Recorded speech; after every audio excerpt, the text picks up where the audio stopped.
Fala pessoal, sejam muito bem-vindos a esse vídeo. O vídeo de hoje eu quero falar: o MEI não percebe que ele é uma empresa. Bom, vamos lá. Por que que o MEI não percebe que é uma empresa e o porquê que isso pode dar algum tipo de problema?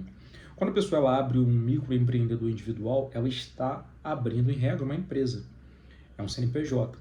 E assim como toda empresa, ela passa a ter ali suas obrigações mensais. As pessoas elas fizeram com que esse fenômeno ficasse mais vivo nos últimos anos por conta da pejotização. Não sei se você já ouviu falar desse termo, mas é quando uma pessoa que, em regra, ela era CLT, ela passa a fazer os mesmos serviços dela como CLT, só que agora recebendo pelo MEI. E aí, o que você tem ali de diferença, né? Você vai ter quanto a questão de direitos trabalhistas, eles ficam um pouco mais mascarados, e fica um pouco mais difícil para essa pessoa que está trabalhando conseguir ali ter acesso a todos os seus direitos como um empregador normal. É o tal da proteção que eles chamam ter ali o CLT. Eu não vou entrar nesse mérito, vou deixar isso para um outro vídeo, quanto ser vantagem ou não ser vantagem a pessoa estar no meio ou não estar no meio, ao invés de permanecer ali nas regras da CLT. Mas o que eu quero te dizer é o seguinte: você tem noção de que você é uma empresa? Se você tiver essa noção, você vai conseguir extrair as informações que podem te ajudar, né? E não se deixar ser atrapalhado por essa questão. Mas se você também não tiver ciente disso, você vai se embolar, né? Tem uma expressão aí na internet, vai se embananar. Por quê? Diferente do CLT, quando o cara ele tá ali no meio, como eu já tinha dito, né, no início do vídeo, você tem as suas obrigações mensais, dentre elas são o recolhimento, por exemplo, do DAS. Tem gente que não sabe nem o que é isso, não sabe nem por onde começar, aonde encontrar esse DAS. Para muitas pessoas é simples, mas para outras elas está totalmente distante da realidade. E aí eu vejo muita gente falar: o MEI não precisa de contador. Realmente, o MEI não precisa de contador, mas é ideal que ele tenha. Até porque se você abrir um MEI, na maioria das vezes, quando você abre, você está fazendo isso pensando em crescer o seu negócio. Como é que você vai fazer o seu negócio ele ter algum tipo de exponencialidade se você não está se preocupando hoje em acertar a sua carteira no geral, né, de forma a recolher os tributos da maneira correta e de estar certinho ali com o fisco? A gente sabe que hoje a legislação no Brasil ela é muito complicada para quem tenta empreender. Primeiro porque a gente trabalha através de uma legislação que hoje ela é muito deficiente no quesito de te dar acesso a ter o retorno pelo imposto que você está pagando. Segundo, as legislações elas são diversas e para cada tributo é uma regra diferente, uma forma de recolher aquele tributo de maneira diferente. E realmente, dentro do MEI você tem essa facilidade, né? Até dentro do Simples Nacional, que é uma categoria acima do MEI, embora o MEI também faça parte do Simples Nacional, quando você atinge o faturamento do MEI, você é excluído do MEI, continua dentro do sistema do Simples Nacional, mas podendo faturar um pouquinho mais. Mas retornando para o nosso vídeo, para não fugir do foco, por que que isso pode ser complicado para quem é MEI? Se você não estiver recolhendo as suas obrigações mensais da maneira correta, seja com um contador de maneira isolada, sozinho, o que eu não recomendo, justamente pelo fato que eu acabei de te dizer agora, você tem que fazer algo para você crescer o seu negócio. Se você já não tiver com a mentalidade de que você vai aumentar isso, você vai ficar limitado e não vai conseguir nunca chegar a um novo nível. Então, você, se não fizer esses recolhimentos mensais, você vai estar incorrendo em dívida tributária. E tem várias pessoas hoje que têm o MEI e têm diversas dívidas no seu CNPJ. Só que a peculiaridade do MEI é a seguinte, né? Se você tem um MEI e o seu CNPJ é de microempreendedor individual, ele se mistura um pouco com o teu CPF. Né? Ele se mistura mais do que em outras empresas.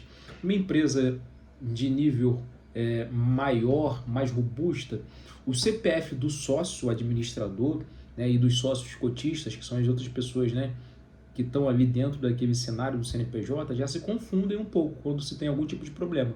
Mas no MEI isso daí fica de forma ainda mais acentuada, porque só tem uma pessoa e o faturamento é bem curto. A maioria das coisas são feitas dentro do CPF. Aí a pessoa começa a fazer grandes movimentações dentro do CPF, aí não coloca dentro do MEI. A pessoa ela começa a receber dinheiro na pessoa física e não passa pelo MEI quando deveria se aproveitar disso. A pessoa ela emite nota fiscal e quando emite às vezes errado, ou quando não emite, simplesmente acha que por não emitir ela não vai ter nenhum tipo de desdobramento com a receita. Então o que eu quero te dizer é o seguinte: E o vídeo de hoje é: você que é MEI, você tem um CNPJ. Aprenda a utilizar o CNPJ para o seu benefício. Eu vou te dizer um benefício só, porque não é o tema do vídeo. Um benefício, por exemplo, é você fazer um plano de saúde mais barato. Você pode fazer o plano de saúde utilizando do MEI e pagar mais barato no plano de saúde, certo? Uma outra questão também, vou deixar aqui também.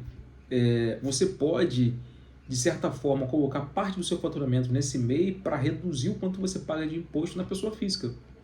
E você não sabe, porque você não está nem fazendo isso. Todas as suas transações são feitas, às vezes, por Pix, sem emitir nota fiscal. E hoje, ainda, né, por enquanto, o regulamento, toda a forma do fisco olhar ainda está um pouco mais leve para quem recebe menos. E aí, por conta disso, você deixa ele passar, não paga ali as obrigações mensais, mas não se aproveita dos créditos que você poderia ter se soubesse dessas ferramentas. Então, o que eu quero te dizer é o seguinte: você que tem MEI, para de dar mole. Vai mudar agora, mas vai ter a reforma tributária e não pense em vocês. Essa isenção de R$ 5.000 que está vindo para a maioria das pessoas não é essa beleza toda que vocês estão imaginando. O governo ele vai apertar o cinto quanto à questão de as pequenas transações serem observadas de ponta a ponta.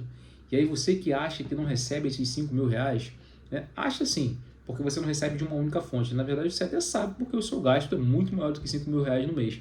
Sabe que hoje um salário mínimo, infelizmente, ele não consegue arcar com todas as despesas dentro de casa. As pessoas acabam tendo vários bicos e, quando somam as rendas, fica maior do que esse valor. Só que hoje o que passa batido vai deixar de passar batido. E aí, meu amigo, vai ficar difícil para você que não faz esse controle da maneira correta, que deixa seu MEI rolar solto, sem fazer as obrigações mensais dele, sem utilizar os benefícios que ele te dá, e você vai ficar só com os malefícios, né? Só com os malefícios. Então procure alguém que possa te instruir, caso você não saiba. Ah, Rodrigo, eu não quero, porque MEI não precisa. Não se instrui. Cai para dentro da internet aí, vai aprender um monte de coisa. Só que eu digo sempre o seguinte, né? Às vezes a gente despende força em coisas que pra gente não vai gerar ROI, né? O que é o ROI? É o retorno sobre o lucro. Você está empenhando um tempo que não vai te dar o retorno que você, na verdade, precisa. E logo daqui a pouco, quando você crescer, você vai precisar de um contador, né? Porque aí realmente, como microempresa, é obrigatório, não tem para onde correr. Então faz isso já desde agora, cumpra ali com todos os requisitos que hoje a Receita e a Secretaria da Fazenda, enfim, todos os órgãos públicos ali te exigem. Já comece a colher ali os benefícios e para de demora, porque senão você vai ficar com dívida tributária muito alta. E eu já vi muito MEI, muita gente tem um aplicativo chamado Dívida Aberta. Dá uma olhada lá.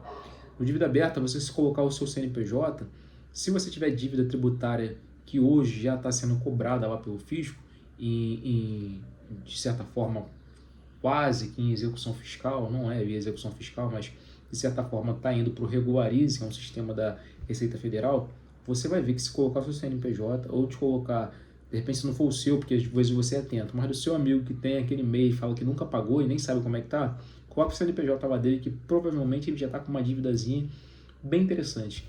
E se continuar sem saber, você vai ficar acumulando dívida por dívida e dívida. E por último, né? Quando você não está com bem em dia, se acontecer alguma coisa, você não consegue recorrer, por exemplo, ao INSS para poder fazer a solicitação de auxílio-doença, se aposentar por invalidez, ou uma mulher, no caso de engravidar, não vai conseguir solicitar o salário maternidade, enfim, são esses os benefícios que você perde por não estar em dia. E são coisas simples, dá para poder se resolver, uma contabilidade tão pequena. Aqui, por exemplo, no escritório, eu consigo fazer essa contabilidade a um preço bem reduzido, não chega nem a R$ 100, e a pessoa paga ali certinho, para conseguindo fazer todas as obrigações dela. E eu sempre estou instruindo, ó, você pode fazer isso, você tem esse benefício, ó, no banco, se você pedir essa linha de crédito com o faturamento que você está tendo, você já consegue determinado valor. Enfim, para de dar mole, beleza? O recado de hoje é, fique atento, se aproveite dos benefícios que o MEI ele pode te dar, porque todas as outras obrigações acessórias, se você não está cumprindo, a única coisa que está acontecendo é que você está colocando a poeirinha por debaixo do tapete. Mas vai chegar em determinado momento que você vai ter que tirar o tapete para fazer uma faxina. E nesse momento, talvez a sujeira já esteja muito grande. Falou? Esse é o vídeo de hoje. Deixo aqui para você um grande abraço, fique com Deus e até o próximo vídeo.